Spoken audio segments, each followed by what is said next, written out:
Elevate TV, advancing kingdom lifestyle.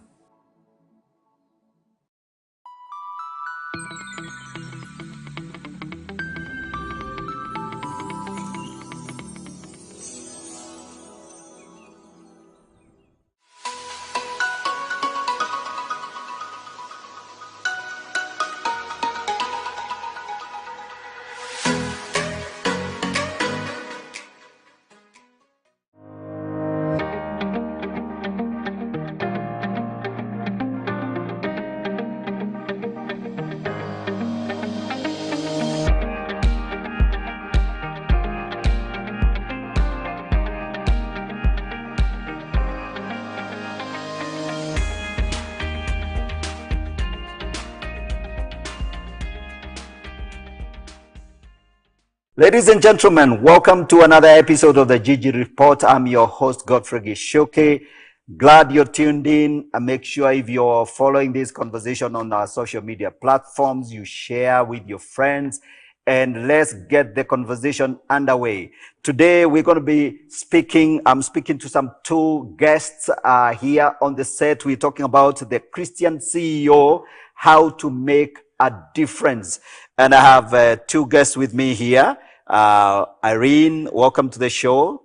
Thank you, George. Good to have you here. And Rogers. Yeah, thank you. Thank you for welcoming me. Yeah, so very good to have you guys here on the set. Right, so ladies and gentlemen, as always, I'm going to introduce our subject matter, what we're going to be talking about, and then I'll do a brief introduction of the guests. But then, of course, I'll later on ask them to introduce themselves and tell us a little bit more about themselves. So today, as I've said, we are dealing with the subject of the Christian CEO. And, you know, being a Christian in the marketplace presents both opportunities and challenges in advancing the Christian witness, as you all know.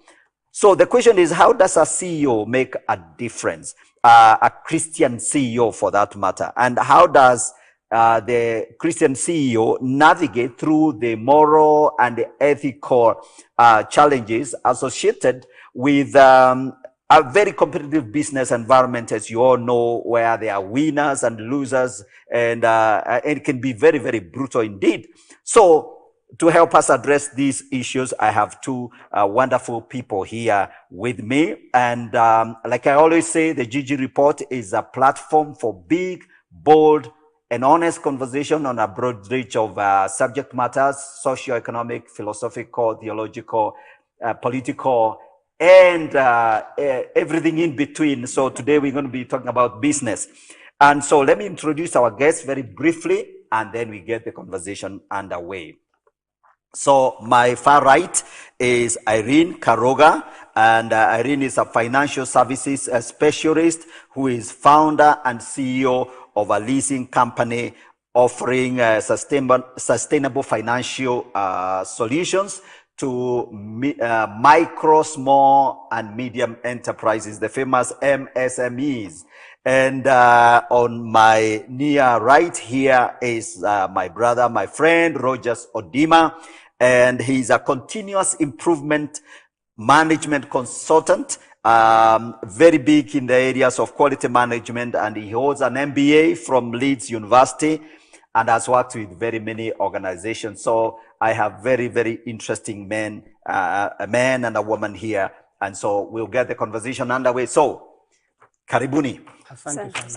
So let's start with Irene Karuga.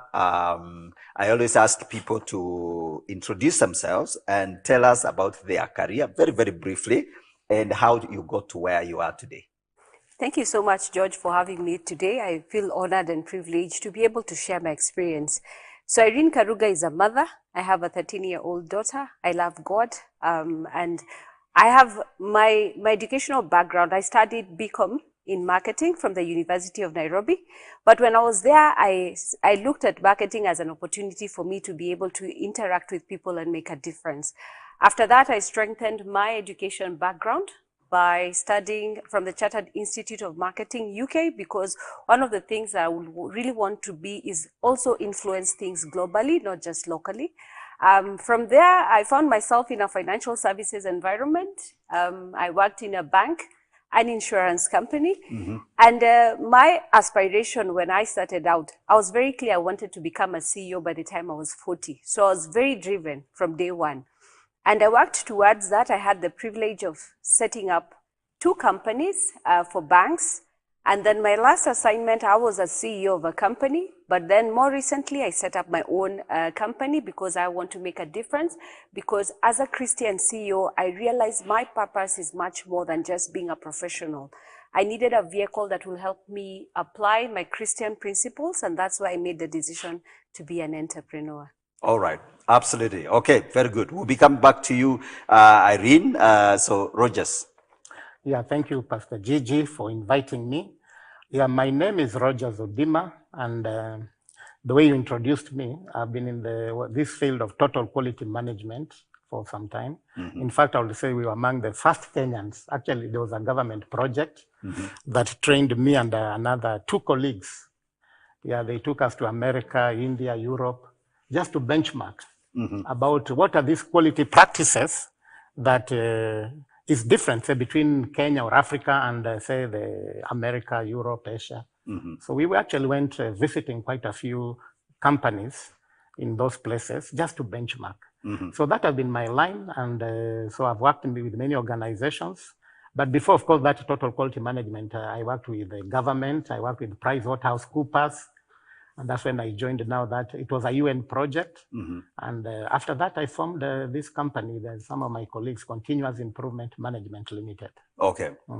Wonderful, wonderful. And I know you've been very, very passionate in rallying Christians who are in the professional space, whether we're talking about CEOs or senior consultants, and so that then you're able to play in the 2 fields. So now, Christian CEO, that's the issue I want us to address ourselves to today, because you know, there are many there are many CEOs out there. Yeah. Some revered, others some of the, you know, this 40 after 40, is it 40 before? 40 below 40 thing. Yes. You know, so I hope, Irene, you had a chance to make it into that short list. I didn't make it for the short list, but I thank God I crossed my 40th year having crossed the CEO. Oh, okay. Yeah. Okay. That was a big achievement. Okay. So let's go to the details. So you identify yourself as a Christian and you are a CEO. So why do you need to do that? Why could you just work and let people just guess where you stand on your faith? And then what happens? So why does it matter? Because I think that's where we are.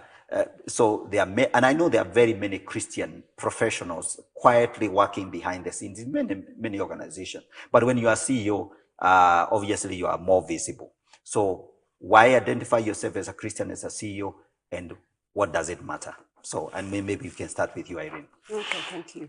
So I will say, why would you identify yourself as a CEO? So I look at it from 2 approaches. The first thing, when you're a CEO, you're more or less at the highest level in terms of your professional space in the organization. And as a Christian, one thing I believe is that God also made us to be his fellow workers. So when I am a Christian, whatever place where God has placed me, it means there's some work I need to do for the kingdom. So when God placed me as a CEO, the first mandate I knew, professionally, my qualifications made me get that seat.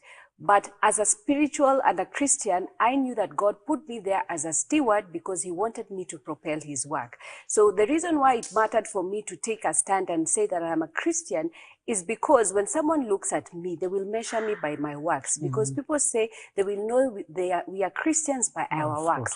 So I believe by me standing out and saying by a Christian, already I'm saying this is my standard of operation as a professional. So when you approach me, you know that whatever I abide in is not just the code and conduct of this organization or the policies, but I'm bound by the holy book called the Bible, because the Bible is actually the standard in which I will measure every action, every decision that I take. Absolutely. Yes, Rogers. Yeah, for me, let me just give a small background. I feel that our educational system separated Christian and say profession. When you are doing CRE, that CRE teacher doesn't tell you anything about economics. When you are studying economics or physics, that economics and physics doesn't tell you anything about CRE. So this continues even in our profession and even up to the CEO level. Because you find you are very good in your profession, and like you rightly said, I mean, so the best CEOs are not necessarily Christians. They are very good in their profession. They are very good in terms of strategy. They are what? But then what is the missing link? The missing link is when we integrate our faith and our profession, or even our position, because the CEO basically is a position. But the CEO is not a profession. CEO is a position. Oh, yeah, that's good to clarify. Yeah, CEO is definitely not a profession. You're not talking about a professional accountant or a professional engineer. No. Yeah. CEO is a position. Like Yes. Irene rightly said, is a head of an institution. Yes. And that's why once you're a head of an institution, you ask yourself, what kingdom agenda should I advance in this place? Yeah, because again, while I was blasting the educational system, there's no vacuum in the world. In fact, there are only two kingdoms, the kingdom of God and the kingdom of darkness. Yes. But unfortunately, the educational system made us feel, just be a good professional, get that title, do your work well. But God also has a way. God wants Irene to advance his kingdom agenda through financial sustainability solutions. Yes. Yeah.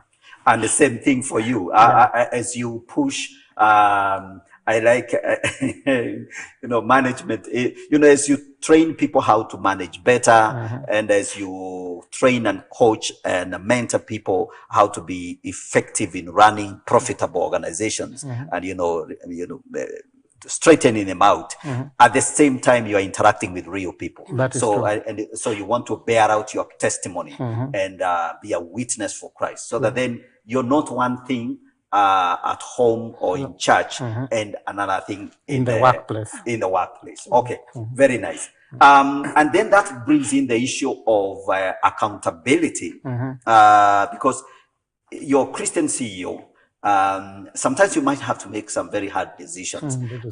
So the issue of accountability, the issue of the moral, ethical standards by which you are judged. So maybe, Irene, we could ask, so in the financial sector, for example, one of the things we think is lacking behind the curtain is the idea that people in the financial sector, they pulled some tricks on us. And these people, you never trust them. So how do you navigate that? How do you remain a Christian CEO and accountable? Okay. Thank you for that question. And the reality, the financial sector is a cutthroat, a very cutthroat sector, where there's a lot of competition, and really you'll see what really drives financial sector is money and wealth. And that's one thing that I have had to be very conscious about as a CEO in the financial sector. Because the first thing when you look at money, what is money?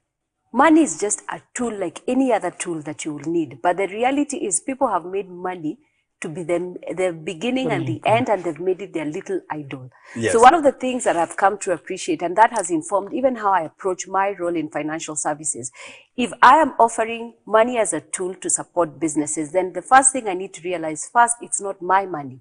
The second thing is, when I offer this tool, is that tool building or destroying people? Because I have a mandate, as much as, yes, I need to make profits for my organization, I also have to be cognizant that I need to support this business to work. And what will change my mindset to look at it from a two-dimension is because the word of God also is what is informing me, because I am a witness in terms of God's goodness, God's grace, and God's love. And at the end of the day, when you make those tough decisions, you make them with the best interest of the people that you support. And the accountability line falls in where we don't just look at a one-sided thing. You actually start looking at the people aspect. You look at the processes, because ultimately you'll have to make tough decisions when you're a CEO. Some decisions could mean even letting go of people because the company is not doing well. But I believe where you draw the line from an accountability perspective is the how. The how is where people will see from your actions there's compassion, because even that's what, as a Christian CEO, I need to demonstrate. The compassion, the love, the patience.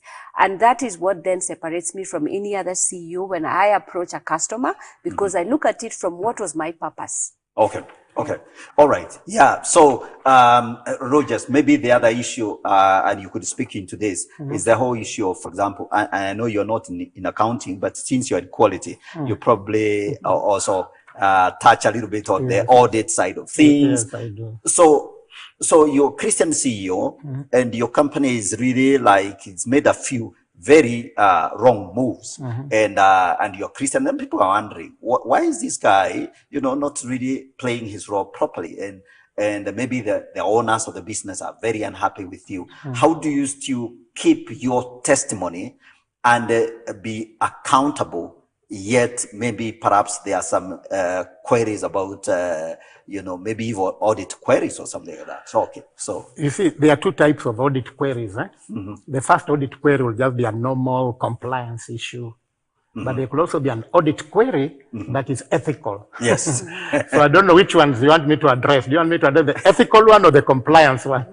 Maybe, okay, so let's do with the ethical one, because our audience are Christian church leaders. And of course, we also can bring this into the church context, because churches also have had, have been on the spotlight for all kinds of things. So in the proper marketplace, audit issues come in. Yeah, that is true. It's normal, and by the way, it's good. Audit is, by the way, is a very good thing. It's part of actually a key thing in accountability. And I agree with you. In fact, how many churches have audited reports? Now the bishops who are watching, they can answer that on the side. Yeah. So actually, both in the workplace, CEOs, and also even in the church, they should know that audit is actually a tool for accountability. And like you rightly said, even in quality, we do a lot of audits. Actually, we train auditors. And I normally encourage people to look at audit as something that will help improve the processes, something that will help to what I call risk response. Actually, audit results are very good in terms of proactive risk management. Now, let's go to the ethical issue. The ethical issue, as a Christian CEO, you should never make an ethical issue. Unethical, never. Never. I mean, then what is your faith? You'd rather, I have a friend, I think I'm sure Gigi have also interviewed him, maybe for now to mention his name, but he has given his testimony how he stood in terms of where he had to make a decision. And he used to work with a very big company. He said, I'd rather be sacked than make an ethical decision. So there's a price to pay. So that's what I'm saying. As a Christian CEO, in fact, for me, that would be my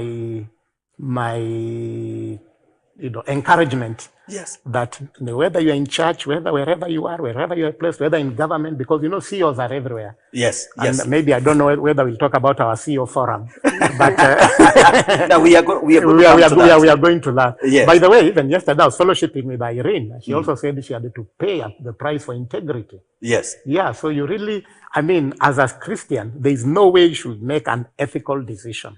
Yeah. So there should never be an audit report that says that you made an ethical decision. Never. Okay, that's very interesting. So back to you, Irene. Have you had to pay a very big price for to maintain your integrity. Christian CEO tag? Yes, I will say I have, because looking at the financial services sector, so the situations could come in different ways. It could be from your customer, it could be from even your shareholder.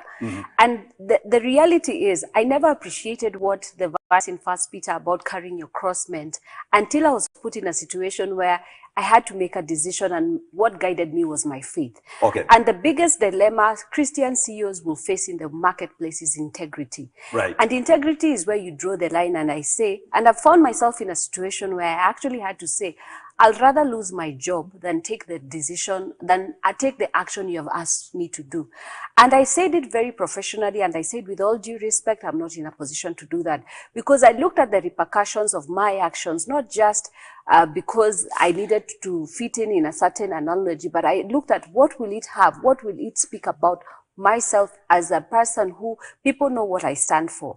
And the reality is, when we are facing that situation, God also protects us, because I can tell you, though I took that position, I never lost my job. I was able to stand firm. And the reality is, I became a testimony to even other peer CEOs and other heads of department that I interacted with, because I took a very hard stand at the point where I was ready to lose a job.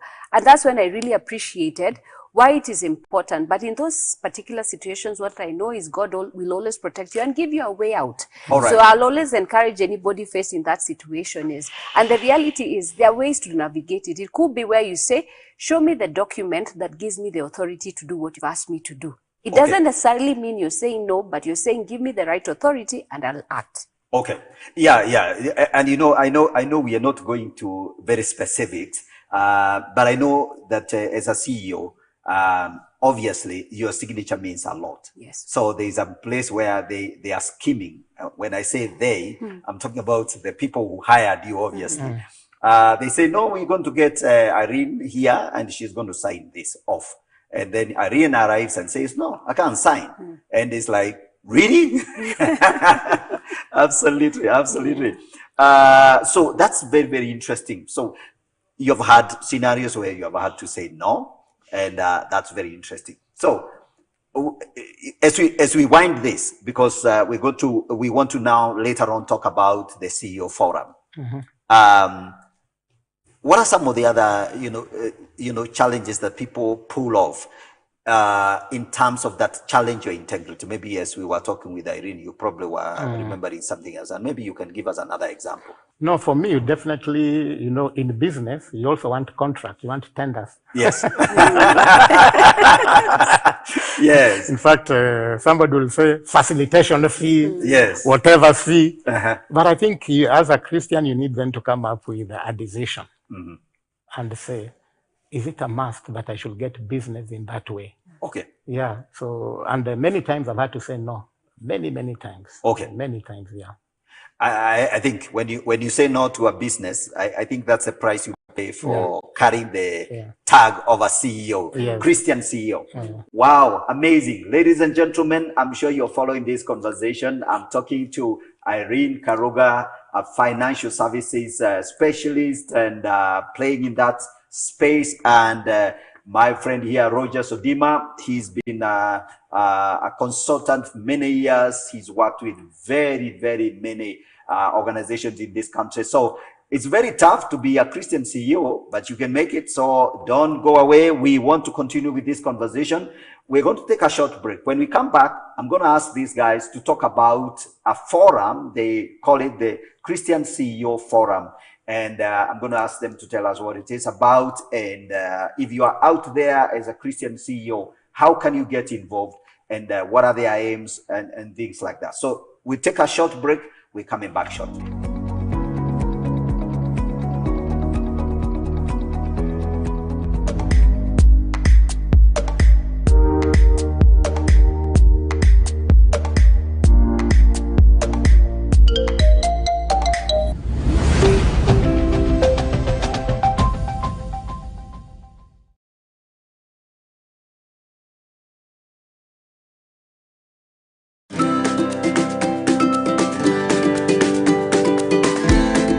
Have dominion over the fish of the sea, over the birds of the air. Today we'll be talking about prayer.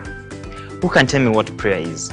Prayer is communicating to God. Prayer is communicating to God. That's wonderful. When you talk to God, it's like you're talking to your own father. How do you talk to them? You talk to your guardian or a parent in a polite way. Our Father in heaven, Yes. may your holy name be honored. Prayer is simply talking to God. Jesus, I love you every day.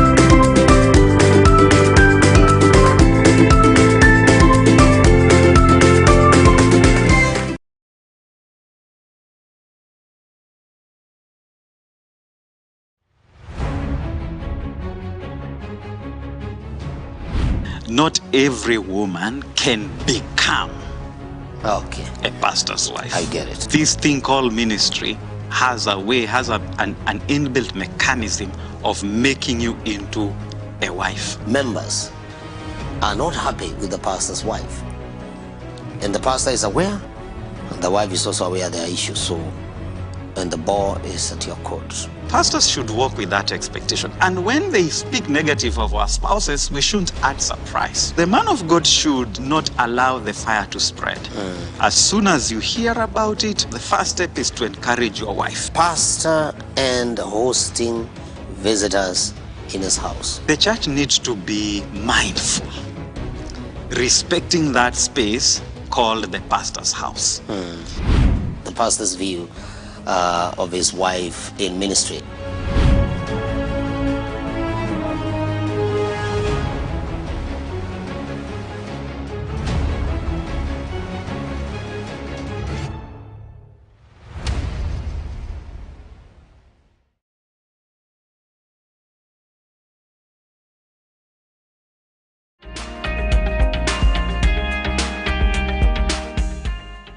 Welcome back. This is the JG Report. We are talking about the Christian CEO, how to make a difference. And before we went to the break, I was asking these guys, we were talking about integrity issues, ethical issues. You have declared yourself as a Christian CEO. Then, of course, you get in trouble, not very quickly indeed.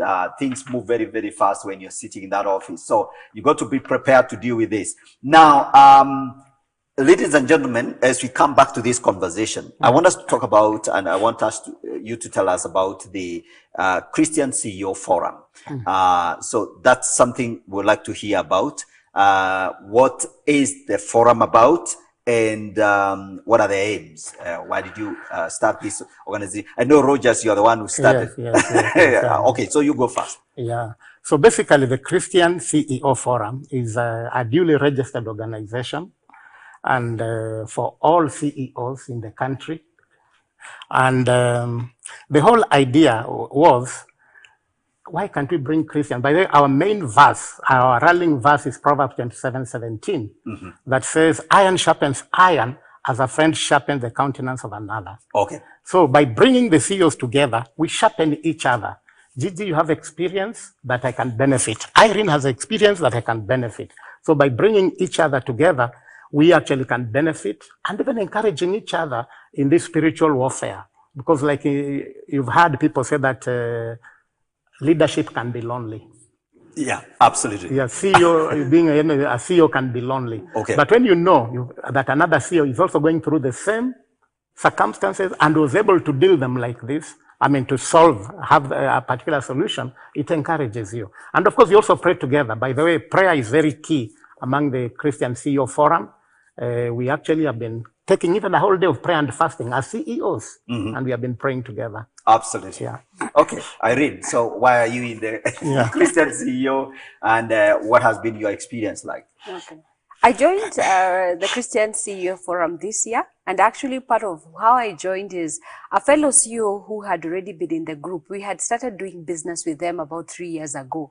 And in our interaction, he could see I'm a Kingdom CEO, and he felt that there was a need to also bring me with like-minded individuals to edify each other.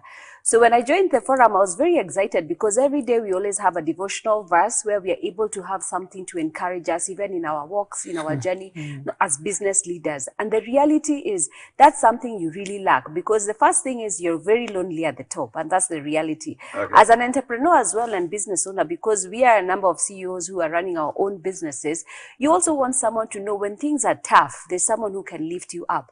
And I've seen a lot of edification there. I've made very good relationships there.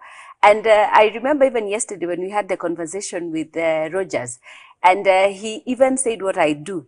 This morning, I actually got one of the CEOs who has a need that I can satisfy. Okay. And because of that, it creates an avenue to collaborate in a very safe space where you know these people are not out to rip you off.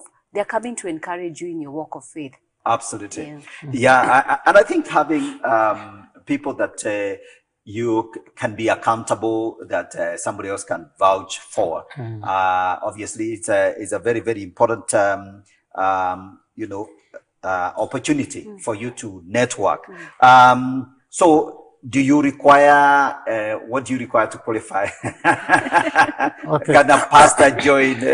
By the way, yeah, let me reply that. We actually, you know, there was a time I attended a Maxwell leadership training. It was actually here. Yeah. And somebody who has written a book called Pastorpreneur. Okay. So in the CEO forum, we actually have pastorpreneurs. Okay. We actually have pastors who are also entrepreneurs. Okay. Yeah, so a pastor can join.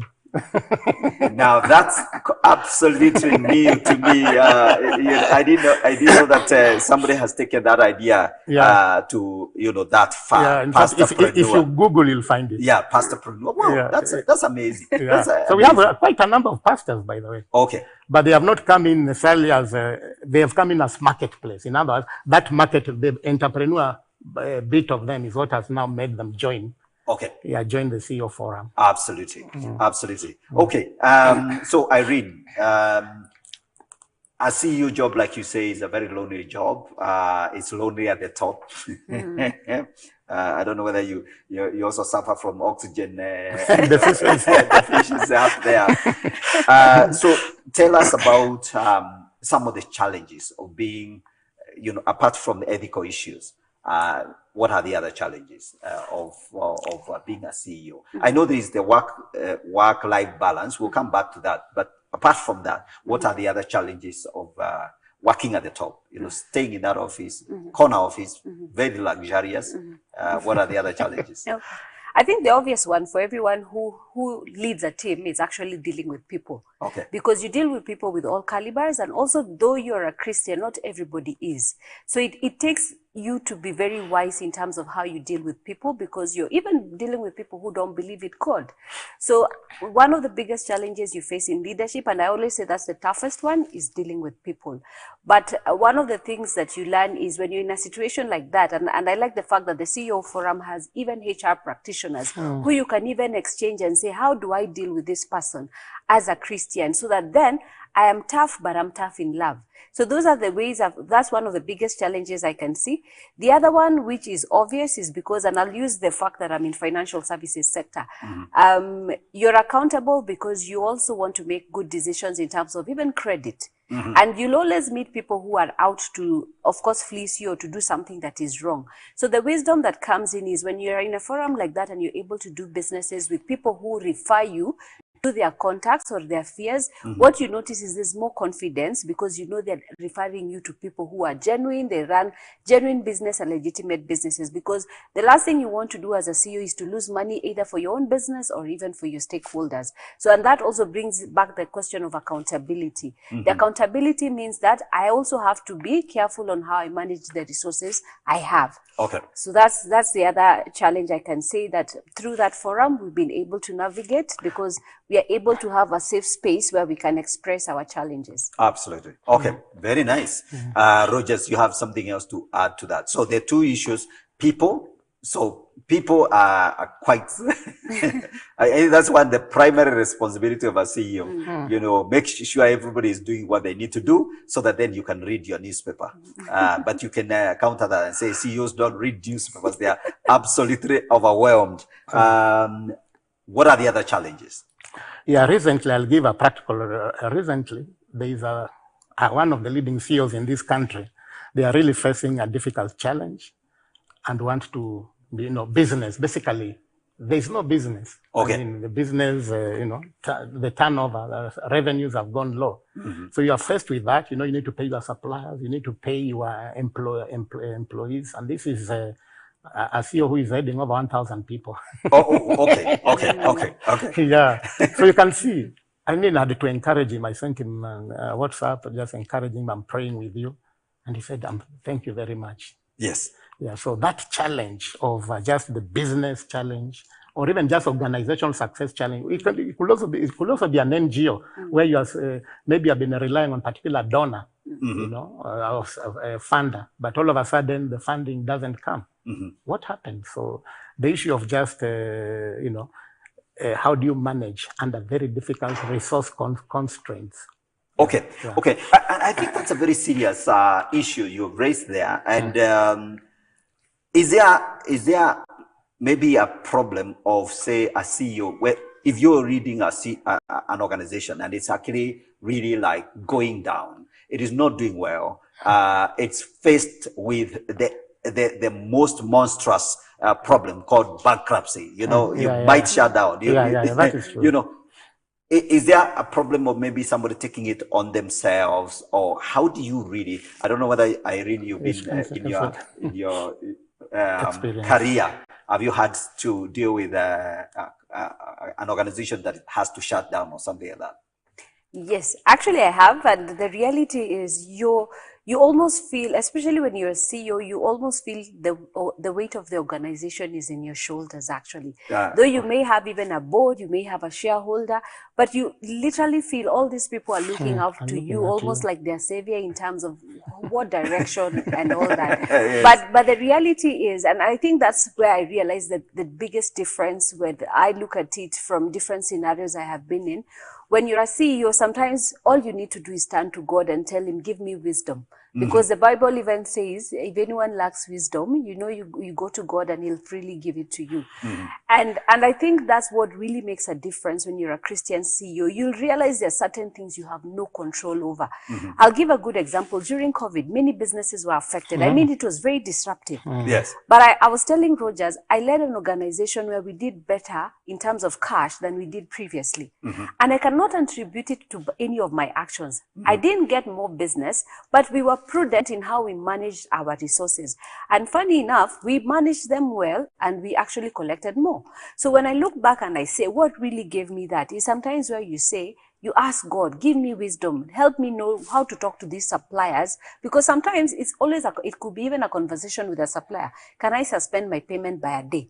And sometimes that keeps the organization open for a day, 2 days, 3 days. Yes. And I think even in the CEO forum, we've also seen a scenario of someone who also said how they navigated through COVID and they never let go of people. In fact, they even grew.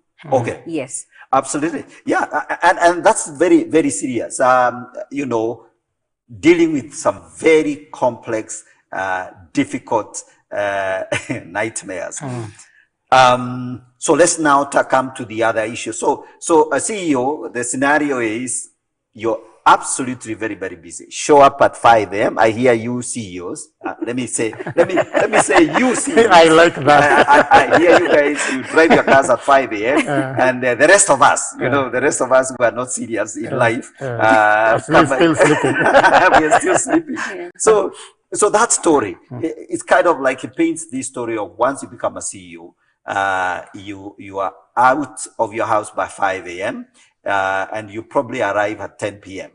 So if you arrive in the house that night, you know, you might have to fly off from the office to Jomo Kenyatta and off to some 2 weeks, you know, business trips and stuff like that. So how do you balance? The big question is, how do you balance between family, business, your community engagement, your church, maybe you're also involved in a church responsibility. How do you balance all that? I want to bring in the consultant bit of me. Yes. And the consultant bit of me says you divide your time into 4. Okay. How you divide your time, number 1, what is important and urgent? Yes. What is important and not urgent? Okay. What is urgent and not important? And then, of course, the worst is what is not urgent and not important. Okay. Now, family, actually, Normal said there are 3 things you can never delegate. Okay. You can never delegate your family, you can never delegate your health, and you can never delegate your relationship with God. Okay. Work you can delegate, the company you can delegate. I mean, when you go and leave, the company runs. Yes. Maybe you need to tell that to pastors. Pastors are married to their church. No, when pastors go and leave, the church will run. Okay. Yeah, the church will run. So I think as CEOs, once you know, like I said, how do you, you know, categorize the activities, the relationships in life? Like I said, you can never delegate your relationship with your family. Irene, you can never delegate relationship with your daughter, isn't it? You can never delegate your own health. Yes. Yeah. So why work until you die in the office? Absolutely. And of course, you can never delegate your relationship with God. So yes. Everything else then becomes secondary. So for me, that's what I call work-life balance. Okay. Irene, being a mother also, and you know mothers and their children, what's your experience? I think from what I can say has been my experience is being very intentional. So I thank God. I started realizing I became very goal-oriented from a very young age. In terms of where I wanted my life to be. So more or less how I start my life is there must be an end game. So I don't do things for the sake of it.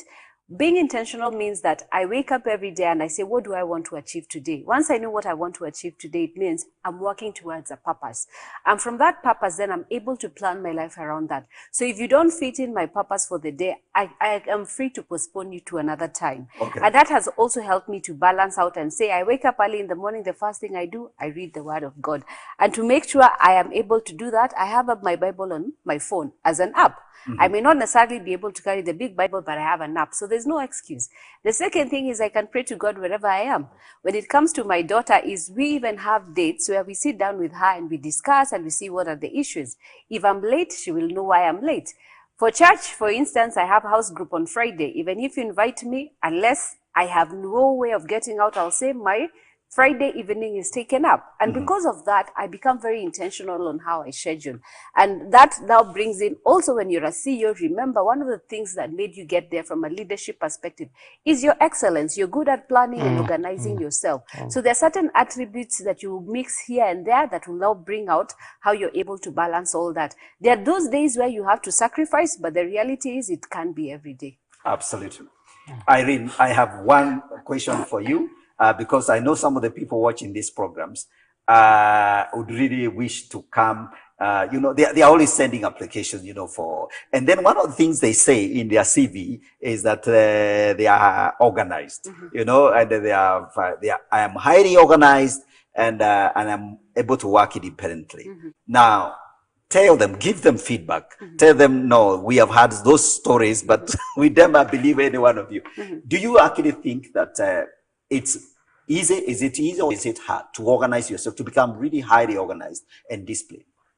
I think it can be achieved. And one of the ways to achieve organization for any person at whatever level in their career is the first thing is work towards a goal. And then when you work towards a goal, measure it. Because it's always said, what doesn't get measured never gets done. So that's one of the two, for me, those are the two principles I can say that can easily help you in terms of organizing yourself. And normally what I usually say is when you even like now, if I'm coming to work, don't plan your day that morning. Plan it before you go to sleep. A good way, for instance, when you wake up, in the evening, iron your clothes so that when you wake up in the morning, you're not even thinking, what will I wear? And ladies, we have a problem with that. So if I choose my outfit before I sleep, it means I'll take less time in the morning. And that saves me time. So when I know I need to read my emails and all that. And one thing that I can say has really distorted our lives is social media. We spend a lot of time on the phones doing things that don't make sense. But if we are so intent on social media, let us use it for our advantage. So for instance, if I want to know what's happening globally, on my Google feed, I can check. And that way, I'm using social media, but to edify me, so that then when I come for a meeting, I'm not coming from a meeting not knowing what happened today. I'm able to speak something, though I like spending time on my phone. So for any young person who is listening and they're growing in their careers, that's one way you can use social media, because that's another way that helps you become very organized, so that then you're not spending more time that you should in terms of your work. Another thing that has come to help us is technology. Today, a lot of things get done and you can automate a lot of things which have helped. And I think that's one big tool even CEOs can use. How do I monitor a team of, for example, 1,000 people on productivity? Use tools that can help you do that. And I'm proud to say, for instance, like what I do, I support companies who want to invest in things that help them apply those tools in their businesses. And that is why we are saying when we become more intentional, we'll realize there's actually a solution to make us more efficient. Absolutely. Absolutely. Yes, Rogers. Well, especially, you know, people make, I don't know how much you've worked with scenarios where you have to measure somebody's performance and then you find that people are not what they really say. How do you deal with people who are not performing as a CEO? There is, again, somebody wrote a book called 1 Minute Manager. I love the way you pull them out. Yeah. The one-minute manager. Yeah. So Ken Blanchard. Yes, Ken Blanchard. Yes. Yeah. So he said, in fact, he says that feedback is the breakfast of champions. Absolutely. Yeah, feedback. So, and also now back to leadership also, there are two extreme types of leadership.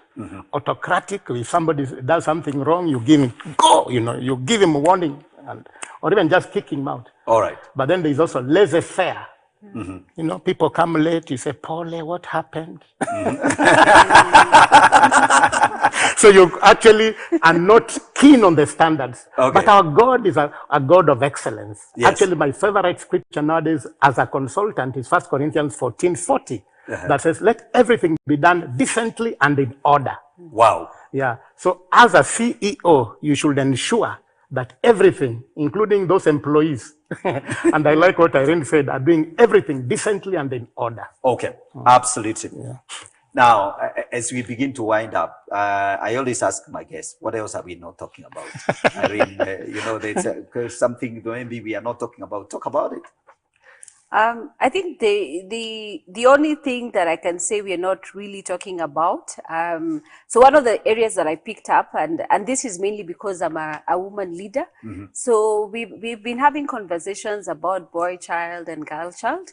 I think even in our Christian forums, we've come to a point where we probably realize we're elevating one gender more than the other, and we're creating problems in this other gender. Okay. So one of the things I can say myself as a CEO, one of the things I've also been very intentional is also plugging into some of the gaps that I see. Because when we solve one problem, we are creating another if we are not careful. So one of the ones I can quickly pick up was we focused so much on empowering women, we forgot about our boys. So our boys felt neglected and they started doing things that don't make sense. So the reality is we need to also be cognizant of the ills happening in our society as Christian CEOs and say, how can we be a voice? How do we create safe spaces for boys and girls to interact and see they have both equal opportunities because they were both created by God. So that's one area I can say as a CEO that I have become intentional in looking out for, even in my interactions, to see how do I create value for that. Okay. Yeah.